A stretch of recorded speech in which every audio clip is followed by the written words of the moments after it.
On today's show, the votes are counted and we have a new town council. We'll recap the results from the recent Penhold election. We'll look at the issue of compelled speech after an Alberta judge has ordered 3 men to express a court-appointed disclaimer whenever they speak out against government health orders. Zuckerberg wants to take you into the Metaverse. And finally, we'll reveal the secret movie subscription right here in Penhold. This is Penhold Talk Radio.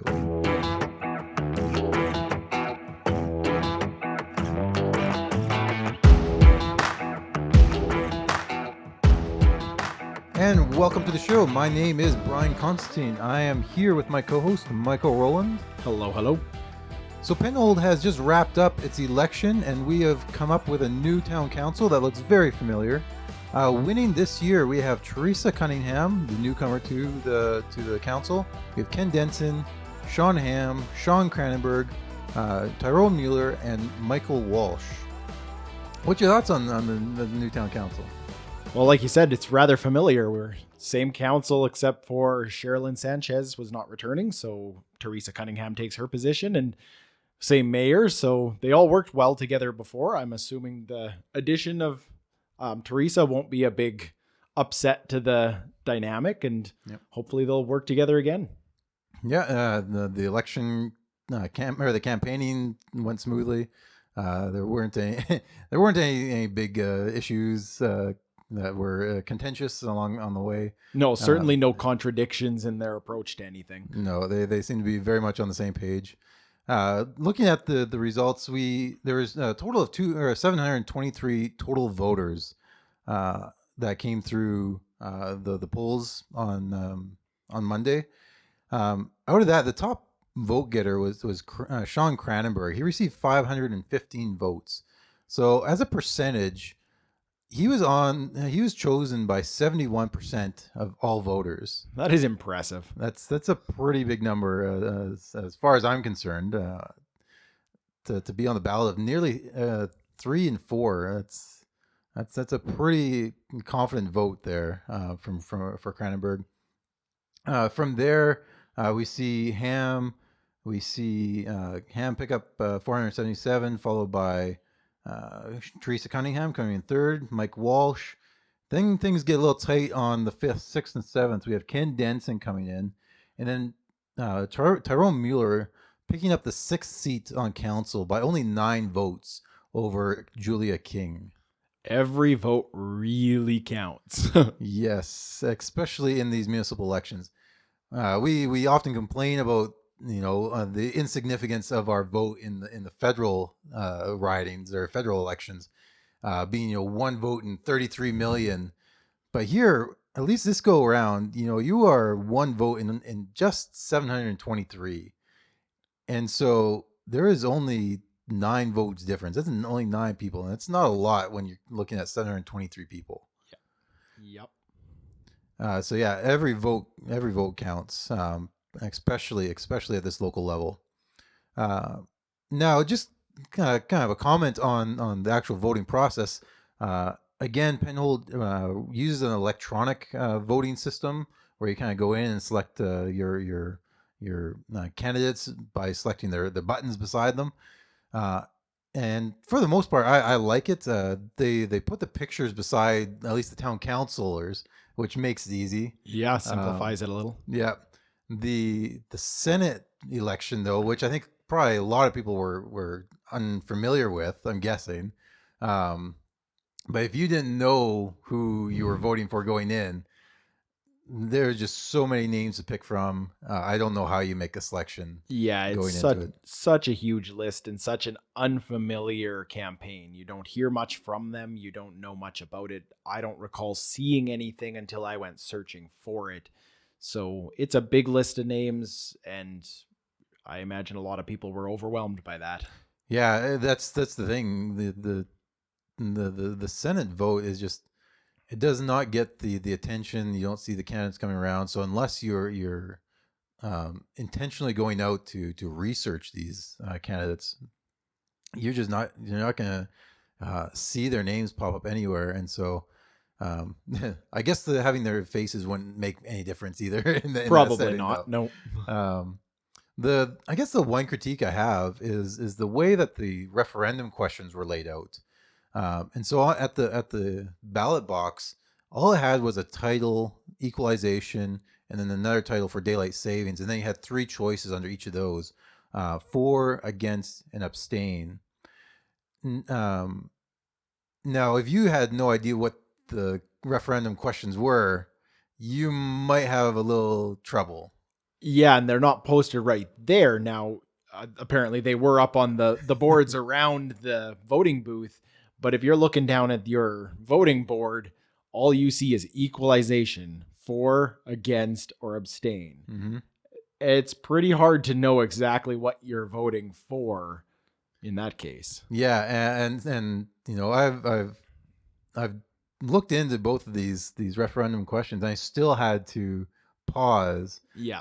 before I selected my choice because these were referendum questions phrased as yes or no, and so I knew what I wanted to select, and so when I looked at the board, looking for my yes or my no, and didn't see it, I had to pause and fortunately, they did have. I took a peek around the kind of panels that were around the ballot box, and they did have the questions posted, which I was grateful for because it allowed me just to kind of confirm what my vote was to be, and uh, and so having for and against threw me off at least a little bit. Those I'm expecting for like propositional questions or propositional statements, Yes. not questions. If you ask me, do you want a chocolate bar? I'm going to say yes. I'm not going to say for.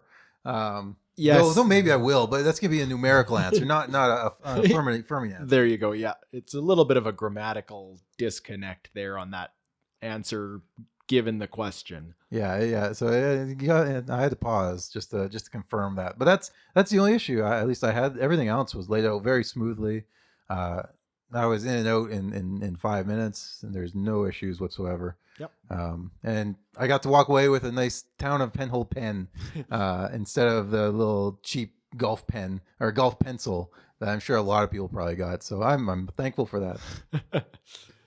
Uh, as far as the actual results of the referendum voting goes, those won't be made official, at least from the time of this recording, for a few days. Uh, but early results seem to suggest that the equalization vote is likely to go through. It looks like it's going to be affirmed.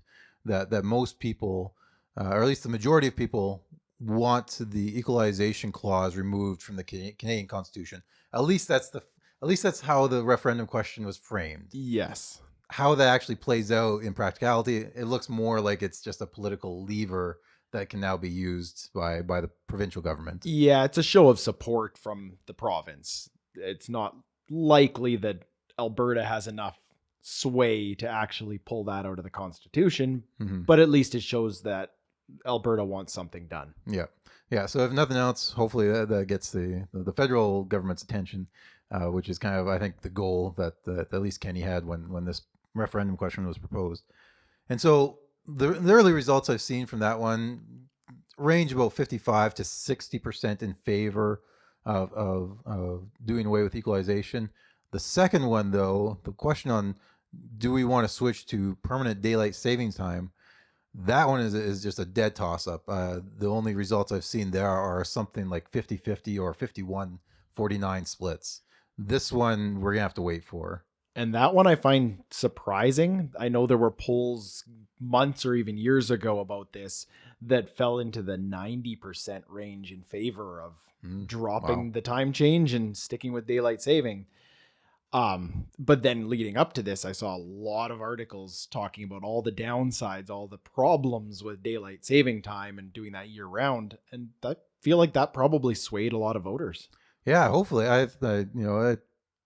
It certainly more consequential than just doing away with a couple time changes Yeah. each year, which I think a lot of people just that's how far they've thought about it. But yeah, it has much more consequential results from that vote or what might be a time change. I think it'll be interesting to see how that actually plays out in the end. Yeah. Um, Man, can you imagine if 51% of people went with daylight? That would force everyone. Anyways, everyone to change your clocks. Yeah, might need a little higher percentage on a Yeah, I don't referendum know. question like that. Yeah, that's. Anyways, on to so to wrap up. Thank you to all the candidates that ran in the Penhold election. It's not easy putting yourself out into the public eye. I think we have a little bit of an understanding of that starting this podcast. And here, just a final thought on this. Even the lowest vote getter still received or was still selected by 30% of the voters. So 1 in 3 voters chose um, or chose the lowest vote getter from the election. Now consider this, that the Liberals who run Canada now, the Liberal Party runs Canada, and they received less than 33% of the popular vote. So I'm not sure if that's comforting or not. Um, but I wanted to throw out the comparison there that even the lowest person in our vote got about the same as the ruling party in Canada did in the federal vote. So take solace or commiserate with that. I don't know. Uh, and also just a final note, I want to send out an open invitation to the new or to the mayor, the incumbent mayor, and the new town council. If any of the councilors or the mayor wants to come onto the show, they are more than welcome anytime. I think it would be great to get to know them a little bit more, get to know their views and where they intend to lead the town over the next 4 years. Yeah, it'd be great to have them on and get to know them a little bit better. Now, elsewhere in Alberta, punishment was handed out to 3 outspoken critics and violators of the government's COVID restrictions. Now, they got the punishment for violating court orders that you would probably expect, things like probation, things like fines and significant fines. They got 5-figure fines. They are given 120 hours of community service. But it's another element of their punishment that I think is worth talking about, and it has to do with them having to provide a court-ordered disclaimer for whenever they talk against government health orders here in Alberta. And that's what we know as compelled speech.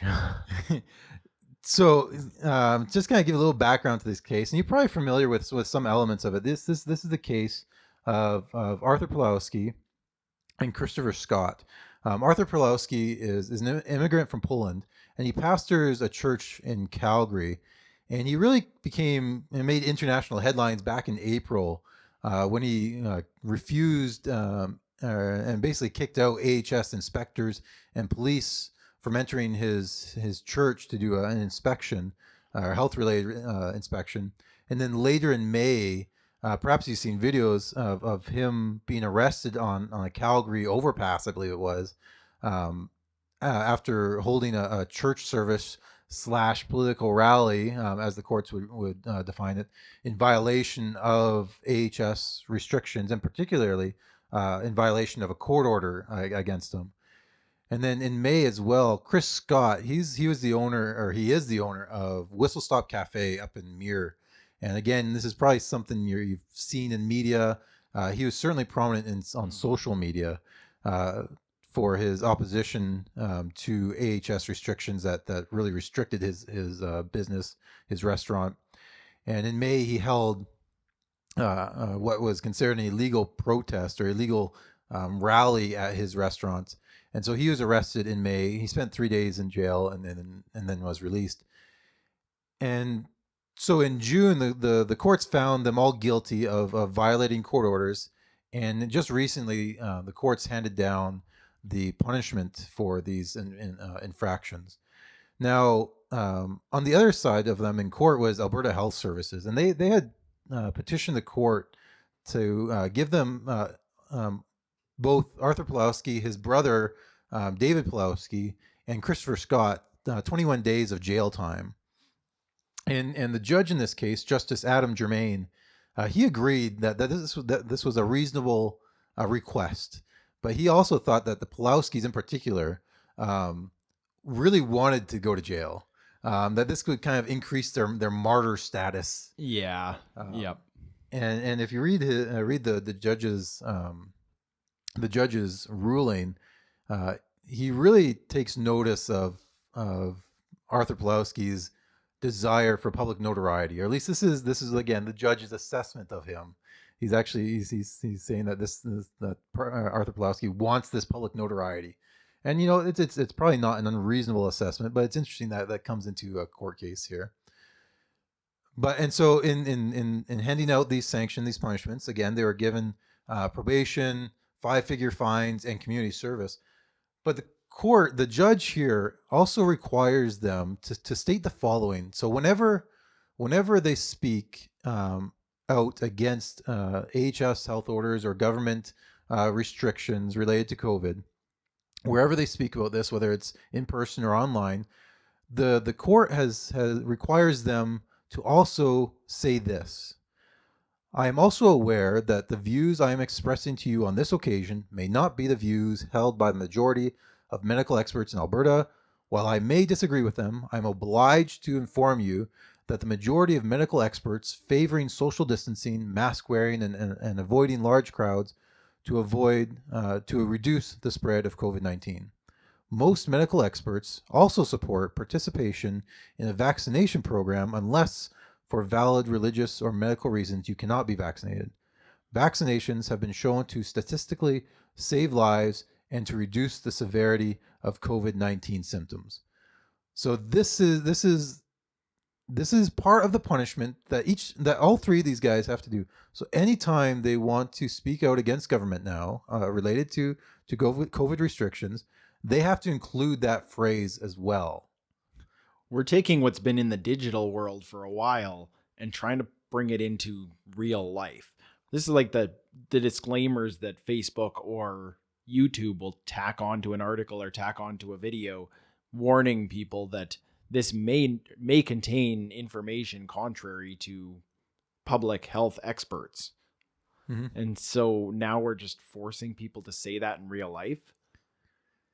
It certainly should be concerning, I think, to all Albertans, all Canadians, that especially when we look at the Constitution, we have a freedom of expression, freedom of speech here. Not to let's just say it's not as robust as in the States, but nonetheless there is a freedom of expression outlined in the Constitution, and a number of editorials and constitutional lawyers have brought up some concern over this element of the punishment. And so here I think I'm not, our point here is not to evaluate the position of the Plowskis or Scott. Here we just want to look at this idea that the court is actually requiring someone to speak a message that they or that at least goes against what they believe. It's interesting that in the court in the right and in Judge Germain's sentencing, he writes that the final term of this probation order will be that when he is exercising his right of free speech. And so right there, the court already recognizes this free speech. And yet, ironically, the judge now is also going to say, okay, you can say whatever you want about the government, but you have to present the other case as well, or at least you have to provide this disclaimer that there's a lot of people that are against your position. Yeah. That seems to go against kind of the element of free speech. It means I get to say what I want to say, even if you don't like it. Yeah, it's not just being allowed to say what you want to say. It's the freedom to not say what you don't want to say. I think that's a key part. If you're going to have freedom of speech, I think there's a necessity for freedom to not speak. Mm-hmm. So saying that somebody can say whatever they want, as long as you also say whatever I want, doesn't seem to really line up with what I think we all would understand freedom of speech to be. Yeah, I think that's excellent. Yeah, it's not like free speech is you can say whatever you want, but you also must say whatever I want you to say, which is kind of what's going on here with the judge's punishment. So as we look at the court case and the judge's reasoning, this the goal of this punishment, and this is probably true of most punishment, is that it has at least a deterring effect. It's supposed to deter the individual from doing this same uh, crime again. In this case, contempt or having contempt for a court order. But it's also, and the judge writes this, that it's also, quote, to send a message to those who could be likewise engaged. So here, the punishment is both to deter the individual, but also to send a message to the broader public that um, if you violate court orders, this is what's going to happen to you, and and, and somehow this element this is part of the punishment, and so this is should be part of the deterrent. So let's look at this. I think the first point here is that this punishment of compelled or of requiring this kind of compelled speech is not actually related to the crime. So in this case, the defendants were found guilty of breaching a court order, and so what happened is that both Scott and the Pulowskis had, if you will, created enough of a scene that AHS went out and got a court order that is then enforceable by the police. Um, essentially becomes a criminal matter at that point. Yeah. And so it gives AHS orders a little bit more weight and significance. And so, having issued these court orders to Scott and the Pulowskis, they went ahead and disobeyed them anyways. And so, their crime was disobedience of this court order. But what this punishment of this compelled speech does is it actually doesn't punish that crime. It actually punishes them for something that they have the freedom to do, which is to criticize government health restrictions. Yeah, so you're punishing what you're claiming they have the freedom to do. They have the freedom of speech, and then you're punishing that freedom of speech, not the violation of the court order. Yeah, so there's a difference between kind of creating a rally or inviting people to a rally in violations of a court order versus simply speaking out against a court order or speaking out against health orders. Yeah. Um, and so this required punishment would seem to um, compel, or it would seem to be punishment for even speaking out against it. It's not merely or physically violating these health orders, but now every time you speak out against any health orders, you don't have to be in violation of them. But whenever you speak out against them, you have to put this disclaimer in saying, well, the government disagrees with what I'm saying, or that there's a lot of health experts that disagree with me when I say this. Yeah.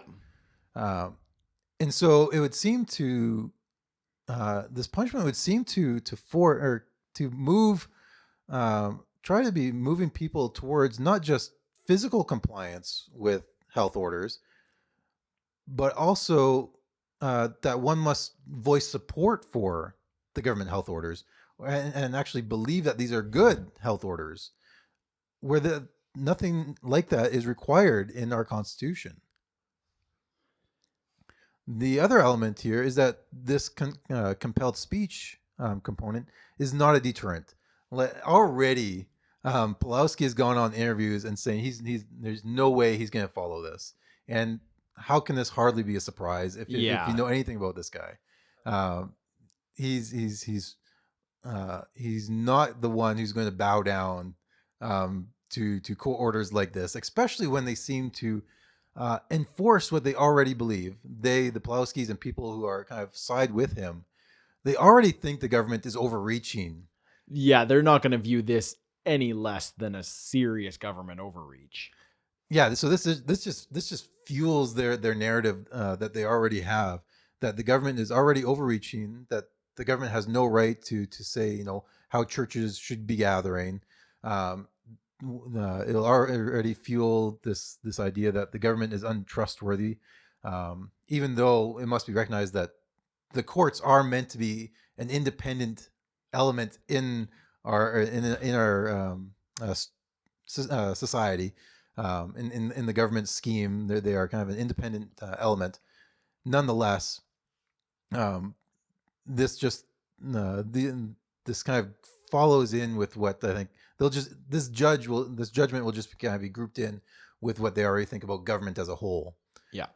And so there's just no way that this is going to be a deterrent. This is, again, just reinforces what these people have already believed, that the government has gone beyond where it should be. Um, if the government, if this judge was looking for a deterrent, these people were fined $20,000, given 18 months probation and 120 hours of community service. Like, that's with the threat, and there is the threat of jail time, even if Yes. that is more of a deterrent. Like, jail time is still an option on the table. But I think the judge's desire to avoid creating a martyr out of him, primarily the Pulowski brothers, by doing this instead of jail time, I think may have backfired. I think, if anything, those who are in support of the Pulowskis and Chris Scott as well, they're going to view this as even more government overreach, even worse than having sent them to jail. It's an attempt to compel speech. It's an attempt to control them and their cause. And I think it's going to backfire on the judge's goal of avoiding martyrdom. I can, if they were just punished with fines, probation, and community service, where do they go then? Like, those are just the typical things you expect. Yeah, that's exactly what you'd expect out of somebody violating a court order or something to that effect. Mm-hmm. And so but by throwing this extra element on there, it's such easy, just easy fodder. It's so easy for the Pulowskis to, particularly Arthur. He's the spokesman. He's the most outspoken one. It's just easy fuel to his argument, of a government that's going beyond where it should be. And so it just seems like a big misstep by the judge on this issue. Now, to kind of broaden out the conversation beyond just this case, this why would the government, or why would this judge even feel, like he has liberty to compel this kind of speech? Like, that should be a question on the table too. Not only is this element of punishment, this requirement to say something against your own position, why would he even start thinking about that? And I think it's hard not to notice how much compelled speech is already in the public realm today. Yeah, we see it in, not from a government level, but we see it in the social media. We see it the way people interact. Like I said earlier, we've got Facebook and YouTube tacking on disclaimers when anything disagrees. We've got people getting removed or shut down on Twitter. We have people, because of what they say, they're canceled. We like to use that term lately. And you're basically forced into the approved talking points on a lot of issues. So we see that all over the internet. Now we're starting to see it from a government level, in this judge doling it out as something that they're compelled to say verbally, not just online. Yeah, it's this. A lot of governments claim to be kind of this, uphold this freedom of speech, right, and yet there's a lot of big organizations, arguably organizations as powerful as any government, Yeah. that have already taken up this mantle of language police, as it were. We've YouTube will take down anything that they deem to be, vaccine misinformation or COVID misinformation. Recently, they've gone to removing climate change denial videos. Yes. Yeah. So if you speak on the wrong side there, they'll censor you for you. Just try to say the wrong thing on Twitter, and you'll quickly see where the language boundaries are. And because of that, we see that extend into people's lives outside of Twitter. The number of people who have lost jobs because of something they said on Twitter, because of the way the public has censored and controlled that environment. It's starting to extend into the rest of society. Yeah, yeah, and stuff that you might have even said or typed out, 10 years ago, Yeah. and look how far society has gone in the realm of policing speech, and there's obviously, and so there's things that um, there are things that, if you will, the good citizen would not say now Yeah. that he might feel more comfortable 10 years ago.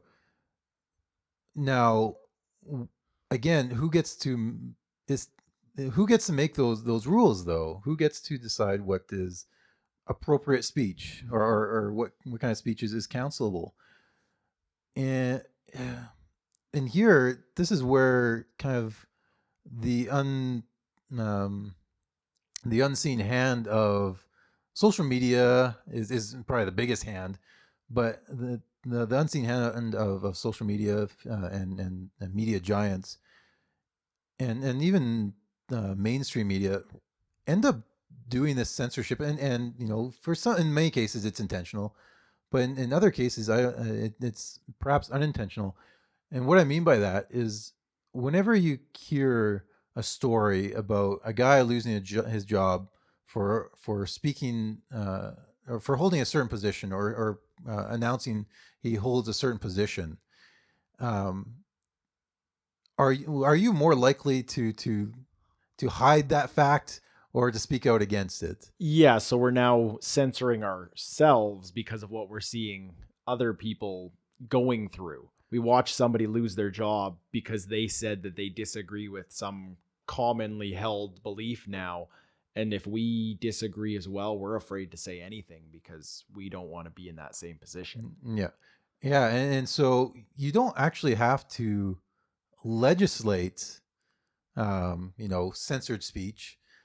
You just show enough examples to people of what they are not allowed to say, Yeah. and you learn what a good citizen is allowed to say in public. And so it ends up creating this kind of self-censored society, Hmm. um, with the self-appointed Twitter mob, or um, Facebook CEOs, and YouTube algorithms declaring what is good speech and what is not. What is compelled, or what you are supposed to be saying and what you're not. Yeah. Uh, and and so this is probably where. So it shouldn't be a surprise. I don't think we're stating anything that's surprising to people. No. No. Perhaps what is we need to be conscious of is that now courts perhaps feeling the liberty to act in very similar ways to Twitter mobs. Yeah, that's a direction we wouldn't expect the legal system to go. Now, let me try to tie that into our next story. Facebook plans to hire over the next 5 years 10,000 Europeans, to develop what Zuckerberg calls the Metaverse. And now I'm sure you can be excused for not understanding what the Metaverse is.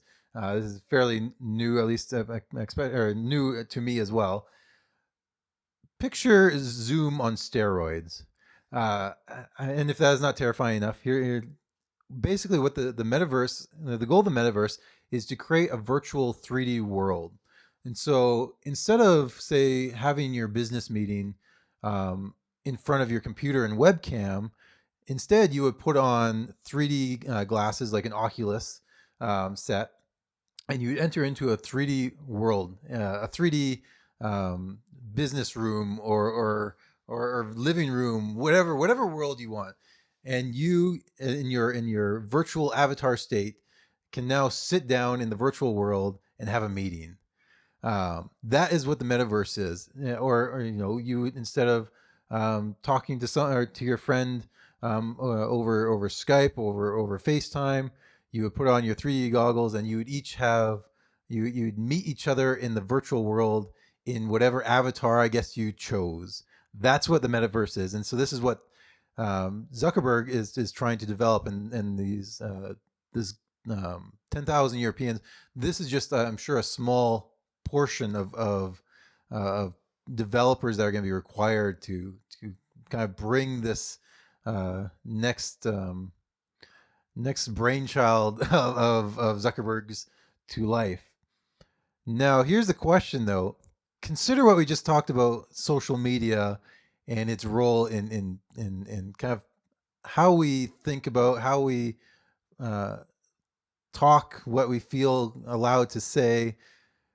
Do you think that moving into um, further into this virtual space, if we just made social media a virtual 3D world, does this really? Do you think that this would make humanity, civilization, move it into a better direction? Do you really think that's going to be the case? Given the direction the world has gone since social media came into came into existence, I don't anticipate good things from this. Um, Facebook, I don't think they have malicious intent, but I think that there's a lot of harm to be done by trying to take over that aspect of our world. Like that's basically trying to say like you can now, if this goes the direction I think they plan for it to go, you can now do your meetings, you can meet people, you can spend time with people, you can live your life in their virtual world. Mm-hmm. That's going to have a huge impact on the way people think and the way people interact, and I don't think it's going to be positive. I think you can look at so many different stats about what's happened over the last 18 to 20 months with COVID, and how much people have missed the physical interactions with people. Uh, um, that there is something that Zoom calls just cannot replace. No, we saw huge issues with what they started referring to as Zoom fatigue, where it doesn't take much time in these virtual meetings to be really mentally and even physically draining. Mm. And I don't think that turning it into a 3D virtual world is going to make it any better. Yeah, and yeah, you talk about Zoom fatigue, and then uh, when you look at how people already behave in the virtual world that we have, Yeah. um, it is certainly not a proof of concept that encourages me that making the virtual world, the social media world, basically into a 3D space is going to Yeah. make anything better. Yeah. Now, I guess I got to admit that there's an irony to me making statements like this on a podcast that's being broadcast on social media and being recorded. I'm sure you're probably listening or watching this on some sort of social network. Um, but it's something that I think we need to be careful with. It's that classic human development question. Uh, Even if we can, the question is, should we? Yeah. Question that often seems to be missed. Yeah, when we look at the direction that social media has gone, um, and how really detrimental the loss of physical interaction has been over these last number of months with COVID. This is not encouraging. Let's put it that way. I envision a world like Wally or something like that, Yeah. where we were just sitting around, focused on the screens in front of us. That's exactly what's gonna happen. Like I can already easily picture two people sitting on a couch together, both with their 3D glasses on In their in the virtual world. virtual world. Yeah, and using a little bit more of a modern example, it makes me think of something like Ready Player One. You've got an environment where the world is terrible, so people need to go to the virtual world to escape. Yep. And Hmm. by doing it outside of not just video games, but doing it on a level of what Facebook is talking about with the metaverse, it's no longer to escape, you go play a video game for a short amount of time. It becomes to escape, the world, you go to a different world. Yeah. And I don't see how that's healthy. Yeah. No, that's exactly it. Um, there's already so many means of escape that issues aren't dealt with properly, Mm-hmm. relationships aren't developed in a healthy manner. Um, Already, I'm sure, myself included, though I really I'm resistant to it. Like I don't know about you, but we've already, you can probably think about times when you've texted someone who's in the same house as you, perhaps. Yeah. This is just taking that to the next level.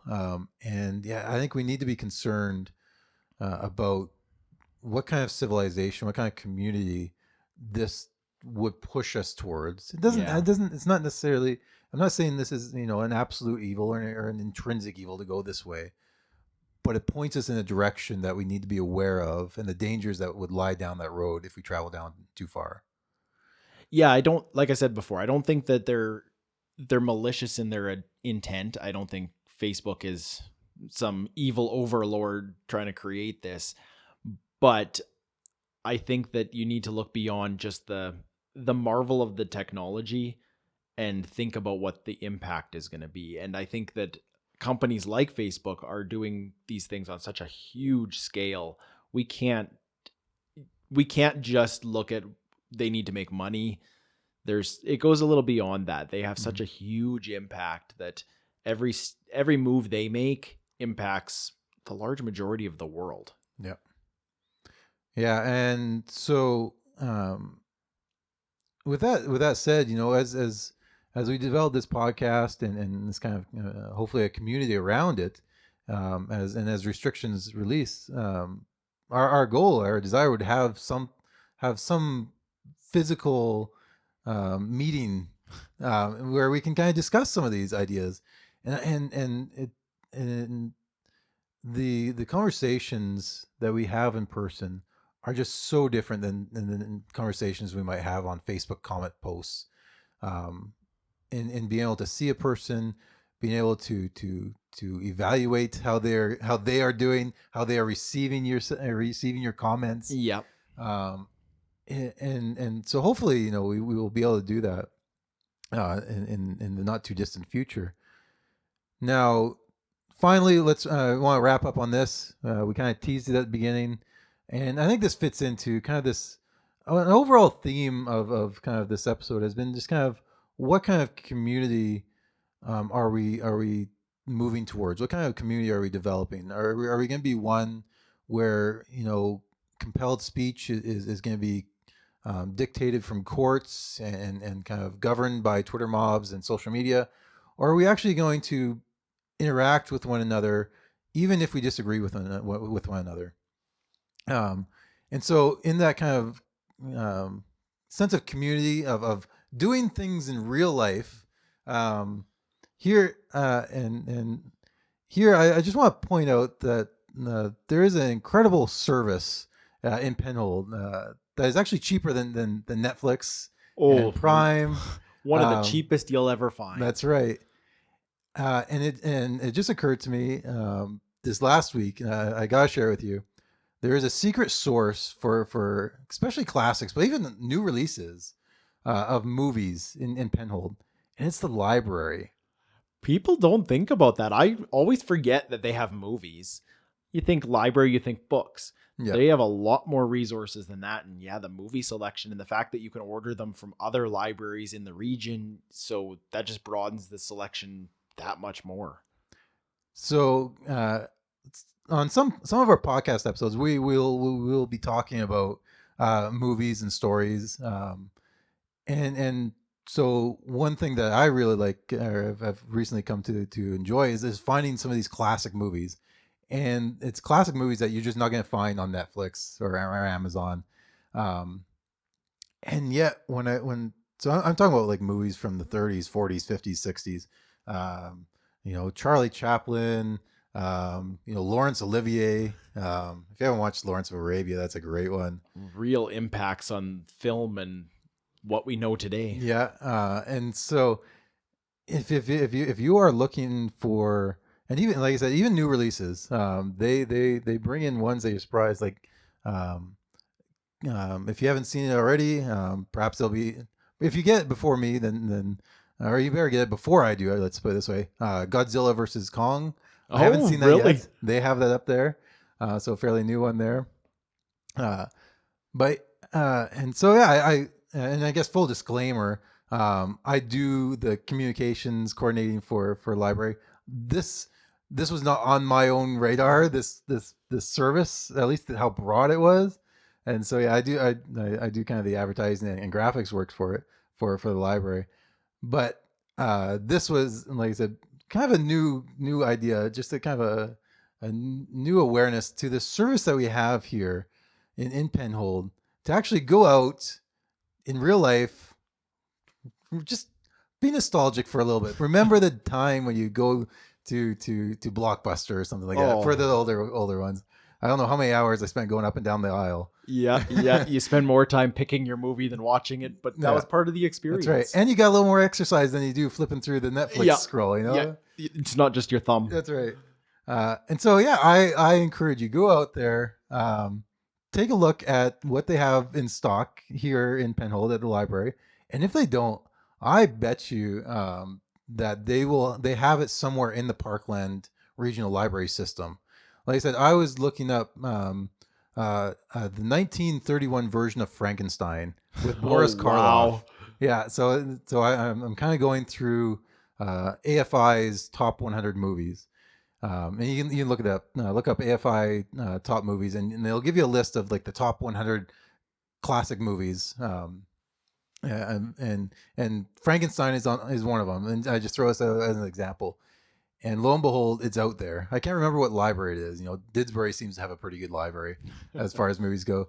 But it's there. You can just look on it. You can go to the Penhold Library site, search for this movie, and put a request in, and it'll show up at the library. No cost. There's no shipping Yep. cost. It's just there. You pay your annual library fee, which is pretty minimal. Was it like And 15 bucks yeah, for a a family? family, it's $15 a year, and you get access to a huge selection of movies, books, and more. And then the services the library puts on. Yeah. We're talking about community, and this is a good source of community. Yeah. And if anyone has met Myra, you know she is all about community. And if you've talked to her for any more than 5 minutes, you know that she is extremely passionate about getting Yes. people together. Yes. And perhaps this your next weekend, the movie you watch, how about not pick something from Netflix? Try to find something at the library and throw that into the old Blu-ray or DVD machine, and find a community or a movie that you can enjoy together that way. So I think that wraps us up with this show. Thank you again for joining us. As always, leave a comment below. We're on whatever platform you are watching this on or listening to it. We enjoyed it. Enjoy hearing back from you. We are on Facebook. You can also find us at penholdtalkradio.ca. And so thank you for joining us on this episode. My name is Brian Constantine, I'm Michael Rowland. and this has been Penhold Talk Radio.